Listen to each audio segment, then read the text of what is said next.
വെള്ളം അടിച്ച് കാർ ഓടിക്കാറുണ്ടോ? മുതലാളി വേണമെങ്കിൽ എന്റെ ചെകിടത്ത് 4 പൊട്ടിച്ചോണം. പക്ഷെ ഞാൻ വെള്ളം അടിച്ചത് മാത്രം പറയരുത്. അല്ല, 4 ഞാൻ പൊട്ടിക്കുന്നുണ്ട്. അതിനു മുമ്പ് സത്യം എന്താണെന്നൊന്ന് അറിയണമല്ലോ. കാറിന് കുഴപ്പമൊന്നുമില്ലല്ലോ? ഇല്ല. കീ എവിടെ? ജാക്കിയും സ്റ്റെപ്പിനും ഒക്കെ കാറിലുണ്ടോ? എന്റെ സാറേ, എന്റെ ജീവനേക്കാളും വലുതാണോ ജാക്കിയും സ്റ്റെപ്പിനും ഒക്കെ? മനസ്സിലായില്ല. സാർ കേൾക്കണം. ഞാൻ ഇങ്ങനെ ശബരിമല ഇറക്കം ഇറങ്ങി വരുന്നു. താഴെ വലിയ കൊക്കോ. ഞാനൊരു വളവ് തിരിയുന്നു. പെട്ടെന്ന് കുറേ നിൽക്കുന്നു. ആരാ? 3 ഒറ്റയാൻ. ഞാനൊരു ചവിട്ട് വെച്ചു കൊടുത്തു. എന്റെ സാറേ, വായുണ്ടെങ്കിൽ കാർ പോലും നിലവിളിച്ചേന്. ഞാൻ മിണ്ടിയോ? മിണ്ടിയില്ല. ഞാനൊരു 10 മിനിറ്റ് ലൈറ്റ് അണച്ച് കാറിലിരുന്നു. ആനകൾ അനങ്ങിയോ? അനങ്ങിയില്ല. നിവർത്തിയില്ലാതെ ഞാൻ ജാക്കി എടുത്തെറിഞ്ഞു. പോയി. ആനയോ? അല്ല, ജാക്കി. രണ്ടാമത് ഞാൻ സ്റ്റെപ്പിനെ എടുത്ത് ഉരുട്ടി വിട്ടു. പോയി. സ്റ്റെപ്പിന്? കറക്റ്റ്. ഇപ്പൊ സാറിന് കാര്യങ്ങൾ മനസ്സിലായി വരുന്നുണ്ടല്ലോ. ആനകൾ അനങ്ങിയില്ല. പിന്നെ എന്റെ സാറെ, എനിക്ക് ഒരുമാതിരി ചൊറിഞ്ഞു പറഞ്ഞു വന്നു. ഞാൻ വീൽ കപ്പും ലാമ്പും ബമ്പർ എല്ലായിടത്തും ചണ ഗുണ വലിച്ചെറിഞ്ഞു. അവസാനം എന്റെ നല്ല കാലത്തിന് കാശിരുന്ന ബാഗ് കൈ കിട്ടി. 10,500 രൂപ ഉണ്ടായിരുന്നുള്ളൂ. അത് ഞാനെടുത്ത് എറിഞ്ഞു കൊടുത്തു. അപ്പോ ബമ്പറും ടെയിൽ ലാമ്പും കാശും കൂടെ പോയി അല്ലേ? പോയെങ്കിൽ എന്ത് സാറേ, ആനകൾ പോയി കിട്ടിയില്ലേ? ഞാൻ എന്റെ ഉള്ള ഉയരം കൊണ്ട് മല ഇറങ്ങി പോകുന്നു. ഇപ്പോഴും എന്റെ കൈ വരയ്ക്കുന്നുണ്ടല്ലേ സാർ? എന്നിട്ട് ഇപ്പൊ കാർ എവിടെ? കാറ് അങ്ങ് ശബരിമലയല്ലേ? ശബരിമലയിൽ എവിടെ? അങ്ങ് ഇറക്കത്തിൽ. അവിടെ എല്ലാം ഇറക്കമാണല്ലോ. അങ്ങോട്ട് പോകുമ്പോ കയറ്റല്ലേ സാർ? കാർ എവിടെ കിടക്കണ്ടാ ചോദിച്ചത്? ഇങ്ങോട്ട് വരുമ്പോ ഇടവശത്തുള്ള കള്ളൻ ഷാപ്പിന് മുമ്പ് കിടപ്പുണ്ട്. അത് ശരി. അപ്പൊ ആനയല്ല, ഷാപ്പായതെല്ലാം കൊണ്ടുപോയത്. അപ്പോ സാറിന് എന്നെ വിശ്വാസമില്ലേ? അയ്യോ ഇല്ല. ഇത്രയും നാൾ സാറിന്റെ അടുത്ത് ഞാൻ വിശ്വാസത്തോടെ പണിയെടുത്തു. ഇനി ചീത്തപ്പേരെയൊക്കെ ഞാൻ തയ്യാറല്ല. സ്വരം എന്തായിരിക്കും നമുക്ക് പിരിയാം. അവിടെ നിൽക്കാൻ. ഇല്ല, നമ്മളൊന്നും ശരിയാകത്തില്ല. ശരിയാകത്തില്ല. അവിടെ നിൽക്കാനോ? ഇല്ല, നമ്മൾ ശരിയാകത്തില്ല. ഈ ജമ്മ ശരിയാകത്തില്ല. ഇല്ലേ ഇല്ല. എടാ റാസ്കൽ, നിന്നെ ഞാൻ കേസ് കൊടുത്ത് അകത്താക്കിയില്ലെങ്കിൽ എന്റെ പേര് ശ്രീകണ്ഠനായിരുന്നല്ല.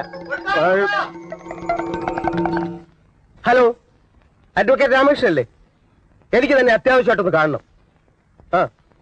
ഓക്കെ. അങ്കിൾ എന്താ ആകെ ചൂടായി നിൽക്കുന്നത്? എങ്ങനെ ചൂടാകാതിരിക്കും? ഓരോരുത്തരെ വിശ്വസിച്ച് ജോലിക്ക് നിർത്തും. അവനൊക്കെ പിന്നെ കുടുംബം കുളം തോണ്ടിയിട്ടേ ഇറങ്ങിപ്പോവും. പിന്നെ ശ്യാം വന്നിട്ടുണ്ടോ? ഇല്ല. അതെന്താ? ഒരുപാട് ജോലിയുണ്ട്, ബിസിയാ. പിന്നീട് വരാന്ന് പറഞ്ഞു.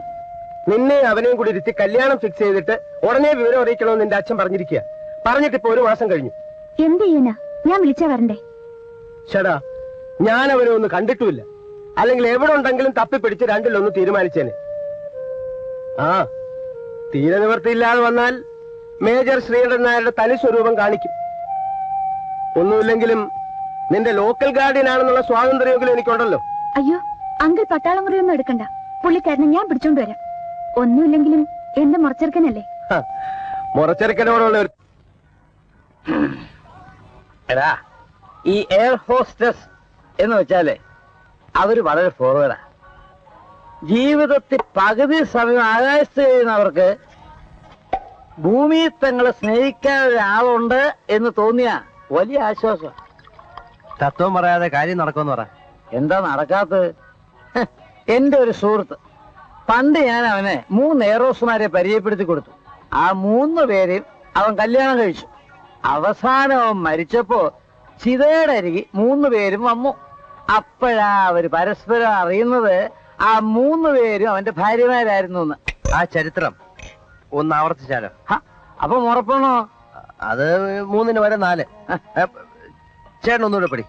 ഏടാ, എന്നെ പൂസാക്കിയിട്ട് ഓസിനി ചരക്കുകളെ നീ പരിചയപ്പെടാന്ന് വിചാരിച്ചിട്ടുണ്ടെങ്കിലേ അതൊക്കെ മനസ്സിൽ വെച്ചാ മതി. ഇപ്പൊ എന്തോ വേണം? തൽക്കാലം ഒരു 200 രൂപ. എത്ര? 200.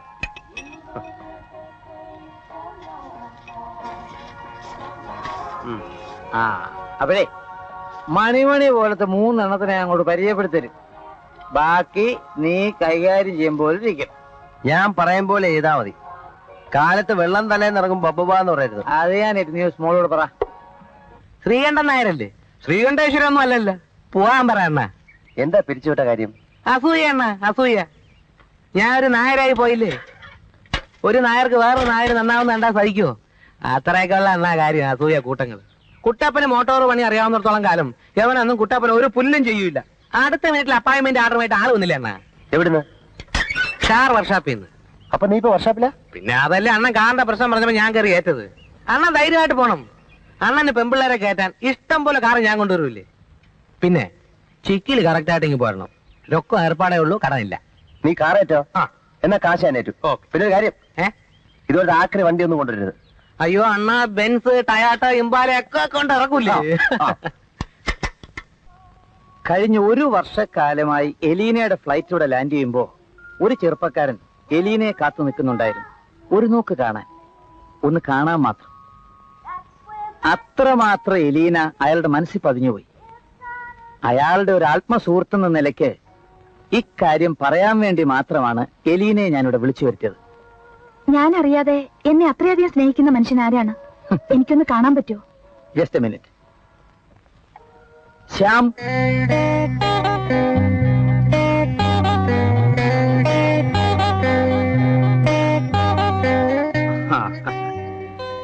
ഇത് ശ്യാം, ഇത് എലീന. ഹലോ. ഹലോ, ഇരിക്കൂ. Thank you. ഫ്ലാറ്റ് ഫ്ലാറ്റ് നടക്കോ? ഫ്ലാറ്റ്. നീ എന്താ പറഞ്ഞു പഠിക്കാണോ? ഫ്ലാറ്റ് ഫ്ലാറ്റ് ഫ്ലാറ്റ് എന്ന് പറ്റിയല്ലേ പറ. എനിക്ക് വേറെ വഴി നോക്കണമെന്നേ. ചേട്ടാ, ഇത് ഏതാണ്ട് എന്റെ ആവശ്യം പോലെയാണ് അണ്ണൻ പറയണത്. ഒരു ഫ്ലാറ്റ് ഉണ്ട്, പക്ഷെ നമ്മളൊരു അല്പം കുരുത്തക്കേട് കാണിച്ചാൽ നമ്മുടെ കിട്ടും. ആരുടെ? നമ്മുടെ ശ്രീകണ്ഠൻ നായരുടെ. പക്ഷെ അയാളൊരു കഞ്ഞിയായാലും ചോറായാലും കാര്യം നടക്കാൻ വല്ല വഴിയുണ്ടോ നോക്ക്. പിന്നെ ഒരു കാര്യം, മേല് നോവുന്ന പരിപാടിയാണെങ്കിൽ ഞാനില്ല, ഇപ്പഴേ പറഞ്ഞേക്കാം. അത് ശരി. പോക്കൃത്തരം കാണിച്ചിട്ട് തല്ലുകൊള്ളാൻ പറ്റില്ല എന്ന് പറഞ്ഞാൽ അതൊരു തരം മറ്റേ ഏർപ്പാടല്ലേ. അത് ചിലപ്പോ കൊണ്ടെന്നിരിക്കും, ചിലപ്പോ കൊണ്ടില്ലെന്നിരിക്കും. അതൊക്കെ അണ്ണന്റെ ലക്കി പോലെ ഇരിക്കും. എന്ത് കുന്തം ആയിക്കോട്ടെ, നീ വഴി പറ. പറയടാ. നമ്മുടെ ശ്രീകണ്ഠൻ നായർക്ക് ഒരു ഫ്ലാറ്റ് ഉണ്ട്. അതങ്ങ് ഹിൽവ്യൂ കോംപ്ലക്സിലാ. അത് അയാളുടെ മകൾക്ക് വേണ്ടി ഇട്ടിരിക്കുക. പെണ്ണങ്ങ് അമേരിക്കയിലോ മറ്റോ ആണ്. അവൾ ആള് മകാ പെശകാന്നാ പറയുന്നത്. കേസ് ഭർത്താവിന് വിളുന്താനാ. അവിടെ സായിപ്പുമാർക്കൊക്കെ ഫ്ലാറ്റിന്റെ കാര്യമാണ് ഞാൻ ചോദിച്ചത്, പെണ്ണിന്റെ കാര്യമല്ല. അത് ശരി. അപ്പൊ പെണ്ണ് ഫ്ലാറ്റ് അത് തൂത്തുവാരാനും തുടയ്ക്കാനും സൂക്ഷിക്കാനും ഒരാളെ വേണമെന്ന് പറഞ്ഞിട്ട് ഒരുപാട് നാളായി. ഈ മൂപ്പിലാനൊരു പ്രസിദ്ധ എച്ചിയായതുകൊണ്ട് ആരും ഏറ്റിട്ടില്ല. അണ്ണൻ അവിടെ പോയി തൂത്തുവാരി തുടച്ചോളാന്ന് പറഞ്ഞ് താക്കോൽ വാങ്ങിച്ചാൽ പദ്ധതി നടക്കും. ഏറ്റോ നീ കൂടെ വരൂ. അയാൾ എന്നെ കണ്ടാ താക്കോല് കിട്ടില്ല എന്ന് മാത്രമല്ല, ആടി പാഴ്സൽ ഷുവർ. അണ്ണൻ പോയാ മതി. പിന്നെ താക്കോല് കിട്ടുമ്പോ കൈ വറക്കരുത്. ഞാൻ പോട്ടാ. ചുമ്മാ പോണം അണ്ണ, ധൈര്യമായിട്ട് പോണം. ശരി. എന്താ തന്റെ പേര്? തങ്കപ്പൻ. ഇപ്പൊ എന്ത് ചെയ്യുന്നു? ഇപ്പൊ ഒന്നും ചെയ്യുന്നില്ല, എന്തെങ്കിലും ചെയ്യണം. ഒരു നിമിഷം സാർ, എന്റെ കഥയൊന്ന് കേൾക്കണം. ഓ അത് ശരി, കഥ എഴുത്തുകാരനാണല്ലേ? അല്ല, ഒരു വലിയ കുടുംബത്തെ സംരക്ഷിക്കാനുള്ള ചുമതല ഇന്ന് എന്റെ 2 കൈകളിലാണ് സാർ. രോഗിയായ അച്ഛനമ്മ, വിധവയും ഗർഭിണികളുമായ സഹോദരിമാർ, എല്ലാവരുടെ മുമ്പിൽ ഞാൻ ഇന്നൊരു ചോദ്യ ചിഹ്നമായി നിൽക്കുകയാണ് സാർ. ഇപ്പോ ഞാൻ എന്തു വേണം? ഒരു ജോലി എന്ന് സഹായിക്കണം സാർ. ഡ്രൈവിംഗ് അറിയാമോ? അറിയാം, പക്ഷേ ഞാൻ വാഹനങ്ങൾ ഓടിക്കാറില്ല. അടുത്ത തന്നെ ഒരു മേജർ ആക്സിഡന്റ് ഉണ്ടാവുന്ന ജാതകത്തിൽ പറയുന്നുണ്ട് സാർ. പിന്നെ കുക്കിംഗ് അറിയാമോ? അറിയാം സാർ, പക്ഷെ ശരിയാവില്ല. ഞാൻ എന്തുണ്ടാക്കിയാലും അതിന് ഉപ്പ് കൂടിപ്പോകും സാർ. വീടും പരിസരവും ഒക്കെ വൃത്തിയാക്കാനും സൂക്ഷിക്കാനും ഒക്കെ അറിയാവോ? അത് നന്നായിട്ട് അറിയാം സാർ. എനിക്ക് വളരെ ഇഷ്ടമുള്ള ജോലിയാണ്. എന്നാ ഇവിടെ നിന്നോളൂ. ഇവിടെ പട്ടിയുണ്ടോ സാർ? ഉണ്ട്. എനിക്ക് പട്ടിയെ പേടിയാണ്. ഏത് പട്ടിക്കും എന്നെ കണ്ട ഒന്ന് കടിക്കണമെന്നോ സാർ. സാറിന് മറ്റെവിടെങ്കിലും വീടുണ്ടെങ്കിൽ 7 രോഗികളുള്ള ഒരു കുടുംബം രക്ഷപ്പെടും സാർ.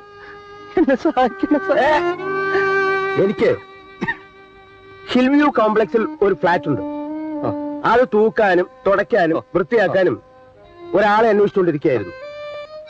താൻ നാളെ രാവിലെ വന്ന് താക്കോല് വാങ്ങിച്ചോളൂ. വലിയ ഉപകാരം സാർ.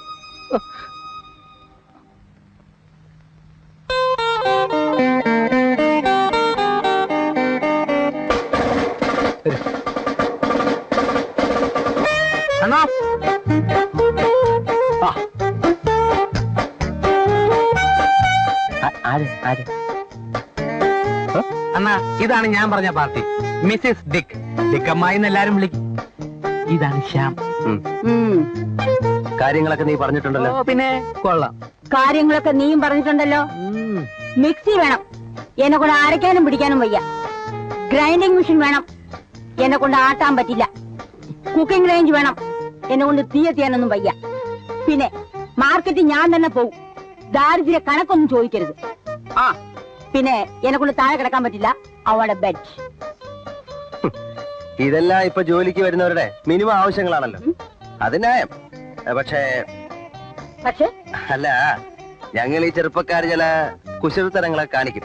അതിന്റെ ഇടയെ കൊണ്ട് ഡിക്കമായി തലയിടരുത്.